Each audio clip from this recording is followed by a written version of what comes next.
14 kilometre ಪ್ರಯಾಣ, 8 ಲಿಂಗಗಳ ದರ್ಶನ, 4 ಗಂಟೆಗಳ ಸಮಯ.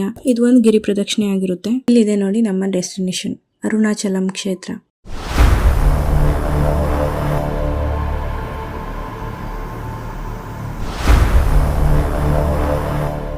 ಹಾಯ್ ಫ್ರೆಂಡ್ಸ್, ಇವತ್ತು ಹೊರಟಿದ್ದು ಮತ್ತೊಂದು ಪುಣ್ಯಕ್ಷೇತ್ರದ ಕಡೆಗೆ.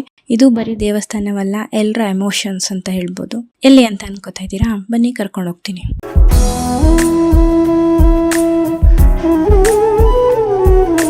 ಇವತ್ತು ಬೆಳಗ್ಗೆ ಬೇಗ ಎದ್ದು ಮನೆ ಕೆಲಸ ಎಲ್ಲ ಮುಗಿಸಿ ಮಕ್ಕಳನ್ನ ಸ್ಕೂಲ್ ಕಳಿಸಿ ಹೊರಟಿತ್ತು ಸ್ಯಾಟಲೈಟ್ ಬಸ್ ಸ್ಟ್ಯಾಂಡ್ ಕಡೆಗೆ.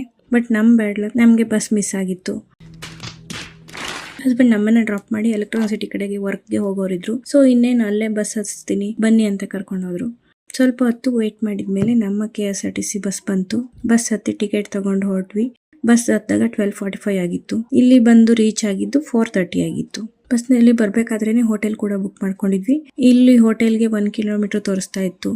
ಆಟೋ ಕೇಳಿದ್ರೆ ಜಾಸ್ತಿ ಹೇಳ್ತಿದ್ರು ಅಂದ್ಬಿಟ್ಟು 1 ಕಿಲೋಮೀಟರ್ ತಾನೇ ವಾಕ್ ಮಾಡ್ಕೊಂಡು ಹೋಗೋಣ ಅಂತ ಮ್ಯಾಪ್ ಹಾಕೊಂಡು ವಾಕ್ ಮಾಡ್ಕೊಂಡು ರೀಚ್ ಆದ್ವಿ. ಚೆಕ್ ಇನ್ ಪ್ರೊಸೆಸ್ ಎಲ್ಲ ಮುಗಿಸಿ ಸ್ವಲ್ಪ ಹೊತ್ತು ರೆಸ್ಟ್ ಮಾಡಿದ್ವಿ. ಸಂಜೆ ಆಗಿತ್ತು, ಬಿಸಿಲು ಕೂಡ ಕಡಿಮೆ ಆಗಿತ್ತು. 5:15 ರೂಮಿಂದ ಹೊರಟು ಎನರ್ಜಿ ಬೇಕಲ್ಲ ಅಂತ ಸ್ವಲ್ಪ ಈವ್ನಿಂಗ್ ಸ್ನಾಕ್ಸ್ ತಿಂದು ಒಂದು ಬಿಸಿ ಬಿಸಿ ಕಾಫಿ ಕುಡಿದು ನಮ್ಮ ಡೆಸ್ಟಿನೇಷನ್ ಕಡೆಗೆ ರೀಚ್ ಆದ್ವಿ. ಇಲ್ಲಿದೆ ನೋಡಿ ನಮ್ಮ ಡೆಸ್ಟಿನೇಷನ್, ಅರುಣಾಚಲಂ ಕ್ಷೇತ್ರ.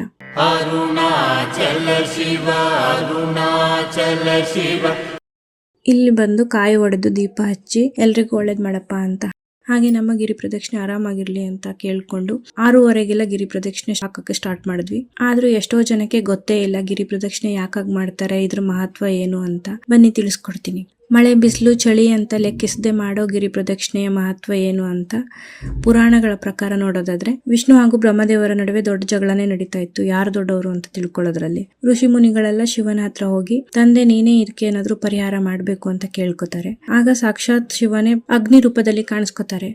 ಅಗ್ನಿ ರೂಪದಲ್ಲಿದ್ದ ಶಿವ ಹೇಳ್ತಾರೆ, ಈ ಒಂದು ಅಗ್ನಿಯ ಹುಟ್ಟನ್ನು ಹಾಗೂ ಕೊನೆಯನ್ನು ಯಾರು ಕಂಡುಹಿಡಿಯುತ್ತಾರೋ ಅವರೇ ಶ್ರೇಷ್ಠ ಅಂತ ಒಪ್ಕೋತೀನಿ ಅಂತ. ಬ್ರಹ್ಮದೇವರು ಹಂಸ ರೂಪವನ್ನು ತೆಗೆದುಕೊಂಡು ಹಾಗೂ ವಿಷ್ಣು ದೇವರು ವರಾಹ ರೂಪವನ್ನು ತೆಗೆದುಕೊಂಡು ಭೂಮಿಯ ಆಳಕ್ಕೆ ಹಾಗೂ ಆಕಾಶಕ್ಕೆ ಹೋಗಿ ಹುಡುಕ್ತಾರೆ. ಸಾವಿರಾರು ವರ್ಷ ಹುಡುಕಿದ್ರು ಅಗ್ನಿ ರೂಪದಲ್ಲಿರುವ ಆ ಒಂದು ಶಿವನ ಹುಟ್ಟು ಯಾರಿಗೂ ಗೊತ್ತಾಗಲ್ಲ, ಕೊನೆಯೂ ಕೂಡ ಯಾರಿಗೂ ಗೊತ್ತಾಗಲ್ಲ. ಹಾಗಾಗಿ ಬ್ರಹ್ಮ ಹಾಗೂ ವಿಷ್ಣು ಸೋತಿದ್ದೇವೆ ಎಂದು ಭೂಲೋಕಕ್ಕೆ ಬಂದು ಶಿವನ ಮೊರೆ ಹೋಗ್ತಾರೆ.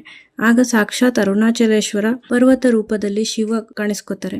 ಆ ಪರ್ವತದಲ್ಲೇ ಶಿವ ನೆಲೆಸಿದ್ದಾರೆ ಅಂತ ಈಗ್ಲೂ ಕೂಡ ಜನ ನಂಬ್ತಾರೆ. ಆ ಪರ್ವತವನ್ನು ಯಾರು ಪ್ರದಕ್ಷಿಣೆ ಮಾಡ್ತಾರೆ ಅವರಿಗೆ ಸಾಕ್ಷಾತ್ ಆ ಶಿವನ ಪ್ರದಕ್ಷಿಣೆ ಮಾಡಿದಷ್ಟೇ ಯೋಗ ಸಿಗುತ್ತೆ ಅನ್ನೋ ಒಂದು ಕಾರಣಕ್ಕೆ ಇವಾಗ್ಲೂ ಕೂಡ ಪ್ರತಿನಿತ್ಯ ಜನ ಗಿರಿ ಪ್ರದಕ್ಷಿಣೆಯನ್ನ ಮಾಡ್ತಾರೆ. ಸೊ ಇದು ಇಲ್ಲಿಯ ಪ್ರತೀತಿ. 14 ಕಿಲೋಮೀಟರ್ ಪ್ರಯಾಣ, 8 ಲಿಂಗಗಳ ದರ್ಶನ, 4 ಗಂಟೆಗಳ ಸಮಯ. ಇದು ಒಂದು ಗಿರಿ ಪ್ರದಕ್ಷಿಣೆ ಆಗಿರುತ್ತೆ. ಅಂತೂ ಇಂತೂ 6 ಲಿಂಗಗಳ ದರ್ಶನ ಮಾಡಿದ ನಂತರ ನಮಗೂ ಕಾಲ್ ನೋವು ಸ್ಟಾರ್ಟ್ ಆಗಿತ್ತು. ನಡೆಯಕ್ಕೆ ತುಂಬಾ ಕಷ್ಟ ಆಗ್ತಿತ್ತು. ಅಲ್ಲಲ್ಲಿ ಫುಟ್ ಮಸಾಜರ್ ಗಳು ಇಟ್ಟಿರ್ತಾರೆ. ಸೊ 10 ಮಿನಿಟ್ಸ್ ಮಸಾಜ್ ತಗೊಂಡ್ವಿ. ಮತ್ತೆ ಗಿರಿ ಪ್ರದಕ್ಷಿಣೆ ಸ್ಟಾರ್ಟ್ ಮಾಡಿದ್ವಿ.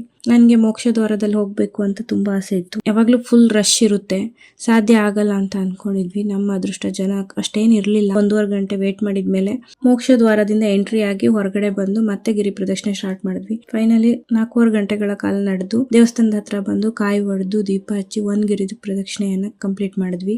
ಅಷ್ಟೊತ್ತಿಗೆ ಮಧ್ಯರಾತ್ರಿ 1 ಗಂಟೆ ಆಗಿತ್ತು. ಹೋಟೆಲ್ ಹೋಗಿ ರೆಸ್ಟ್ ಮಾಡಿದ್ವಿ. ನೆಕ್ಸ್ಟ್ ಡೇ ಮಾರ್ನಿಂಗ್ ಬೇಗ ಎದ್ದು 6 ಗಂಟೆಗೆ 50 ರೂಪಾಯಿ ಟಿಕೆಟ್ ತಗೊಂಡು ದರ್ಶನಕ್ಕೆ ಹೋದ್ವಿ. ಮಾರ್ನಿಂಗ್ ಆಗಿರೋದ್ರಿಂದ ಅಷ್ಟು ಜನ ಇರ್ಲಿಲ್ಲ. ಬೇಗ ದರ್ಶನ ಕೂಡ ಆಯ್ತು. ಬೇರೆ ಕಡೆ ಹೋಗೋಣ ಅಂದ್ರೆ ನಮ್ಗೆ ನಡೆಯೋ ಶಕ್ತಿ ಕೂಡ ಇರ್ಲಿಲ್ಲ. ಸೊ ಹಾಗಾಗಿ ಹೋಟೆಲ್ ಬಂದು ಲಗೇಜ್ ಪ್ಯಾಕ್ ಮಾಡ್ಕೊಂಡು ರೂಮ್ ಚೆಕ್ಔಟ್ ಮಾಡಿ ಆಟೋ ಹತ್ಕೊಂಡು ಬಸ್ ಸ್ಟಾಪ್ ರೀಚ್ ಆದ್ವಿ. ಅಲ್ಲಿ ನೋಡಿದ್ರೆ ನಮ್ ಮುಂದೆನೆ ಬಸ್ ಹೊರಟ್ಬಿಟ್ಟಿತ್ತು. ಆದ್ರೆ ನಾವು ಬಿಡ್ತೀವ? 14 ಕಿಲೋಮೀಟರ್ ನಡೆದಿದ್ದೀವಂತೆ. ಈ ಬಸ್ ಯಾವ ಲೆಕ್ಕ? PT ಉಷಾ ತರ ಓಡೋಗಿ ಬಸ್ ಅಡ್ಡ ಹಾಕಿ ಹತ್ಕೊಂಡು ಬೆಂಗಳೂರು ಬಂದು ರೀಚ್ ಆದ್ವಿ. ಸೊ ಇದಾಗಿತ್ತು ನಮ್ಮ ಅರುಣಾಚಲಂನ ಕತೆ. ನೆಕ್ಸ್ಟ್ ವಿಡಿಯೋಗಳೊಂದಿಗೆ ಮತ್ತೆ ಸಿಗೋಣ. ಟೇಕ್ ಕೇರ್, ಬಾಯ್. ಹಾಗೆ ಸಬ್ಸ್ಕ್ರೈಬ್ ಮಾಡಿ ಆಯ್ತಾ?